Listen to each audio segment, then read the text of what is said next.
Hi guys, just a quick video from me today. Hopefully won't take up too much of your time. I'm going out shortly as well, so I'm trying not to make this too long. I'm actually going to get my mop cut. First time I've been anywhere since January that isn't involving a hospital, so that's quite amazing for me. So I'm quite looking forward to that. I'm going to get my hair cut and I'm going to get my highlights put back in, so I'll have normal hair. But basically what this is just an update video. It's just to basically let you know that I'm now 5 products down on Project 10 Pan. I finished my 5th product this week. So yeah, I've been doing this since about November time, and I've managed 5 already, which I don't think is too bad. That's roughly 1 a month. So that's not too bad. I've learned a few lessons over the course of doing Project 10 Pan. Some of which I'll illustrate to you with this now, I'll tell you now. Basically, first up, if Project 10 Pan falls in a period where it's Christmas or a birthday or something, and you get makeup for Christmas, that probably birthday, that does make it a lot easier. Obviously I got makeup and things, Christmas and birthdays, things that I'd wanted and needed, so that made it a lot easier. I wasn't physically buying anything myself, but I was getting new things. Second up, the shopping mustache. As I say, I'm going to do a video on shopping mustache, but by looking through products that you've already owned, you already got, you've bought, used a couple of times and then ignored, you really find some gems. As I say, I'm going to do a video showing you some of the things I've rediscovered, but that's definitely a big thing for me. And what I've actually learnt through that is, when you say MAC released a new collection, 9 times out of 10 they release things that are very similar to things they've already released before and you've already got. As I say, I've got about 10, 11, 12 nude pink lip glosses that are very, very similar. Need I have bought them all? No, probably not, because some of them are almost identical. And yet more and more come out with each collection, and every one you think, oh, I need that. Well, maybe I'm learning that I don't need that. New collections coming out with MAC, etc. haven't exactly wowed me, I've got to say. Didn't particularly like Wonder Woman.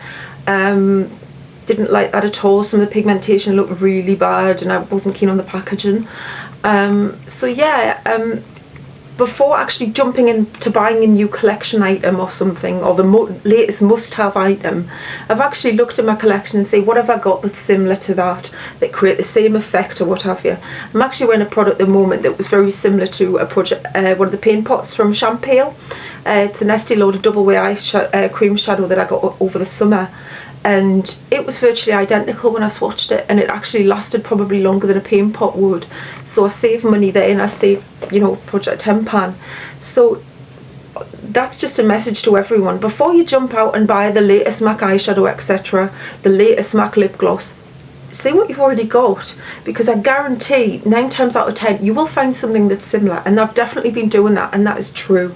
And it actually makes you a bit embarrassed to find out, oh, new MAC collection, must go and buy like 17,000 items, and then you look and you think, I didn't actually need any of that. And you don't need that. I've got enough stuff now to justify very small purchases. There's very few things I could say I genuinely need to will fulfill a need now. So yeah, next thing, basically, as I say, some of the products I've used up are bases. A Laura Geller, an ID Bare Minerals, and a L'Oreal foundation. And what basically that means is,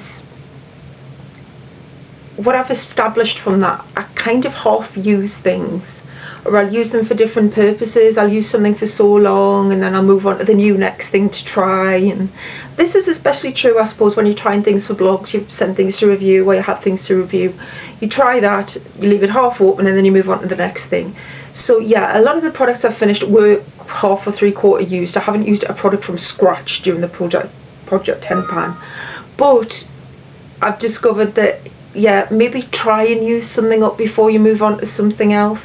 Some of the foundation, etc., that I've used, and some of the ones that I will be hopefully using up next, have actually been either the wrong shade for me at this time of year. But if something's the wrong shade, then you're bound to have something lighter or darker. Mix it up. That's what I've been doing, mixing a few things together, mixing the foundations with something a bit lighter.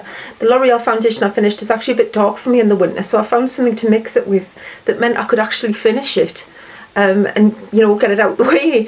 So yeah, that's something I would definitely recommend. If you've got a foundation that's too dark for you at this time of year, mix it.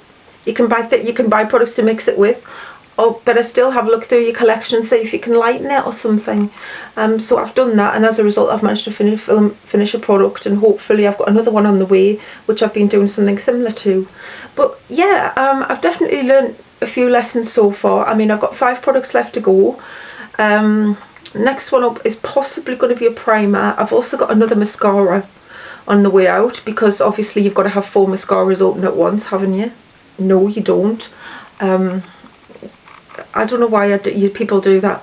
Try one mascara. Oh, I'll try that one. Oh, I want to try this one. So you've normally got about, I've got about 3 or 4 on the go at once, and I think one of them's just about finished. So yeah, hopefully I'm on the way towards completion. But as I say, I've definitely learned a lot so far, and I'm sure I'll keep on learning lessons from it. So yeah, if you've got any tips for Project Pan, or if you've done it yourself and you've learned anything, please leave a comment and let me know. Let me know how you've got on. Let me know what you've learned, or if you've got any questions, please let me know. As you've also probably noticed, the nail varnish fell by the wayside. Initially I wasn't intending to buy nail varnish, but I have. That's no big deal. I've had a bit of a rough time of it, and I deserve a few treats. Plus, if you buy decent quality nail varnish, it does tend to last a long time anyway. I know I've had certain OPI bottles for 8 years, and they're probably as good as they ever were. So, you know, that's something that will last. What I'm going to do now, I'm going to stick some pictures in at the end so you can see the 5 items I've finished so far. And yeah, that's about it. I just thought I'd let you know how I was getting on, a few things I'd learned, etc. I'll do a post on my blog to accompany this video as well, so you can have a read of that. That'll probably go up after I've done the video, I think. So by all means check that out. Details in the down bar. And anything else? Anything else I need to say? Probably not. Yeah, there is something else I need to say. I've got another video coming up soon, which is my most, I would say, products I regret buying, but I don't think you should regret. I'm not a person for regrets. I don't think you should have regrets. You should have experiences. You learn things from things.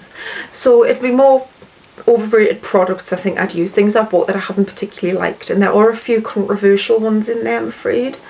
So yeah, I'm predicting a barrage for that. But yeah, that's about it for the moment. Thanks to my new subscribers, I really appreciate it, and I love reading your comments, and I really appreciate that you've left lots of comments lately. So thanks for watching, and I'll see you soon. Bye!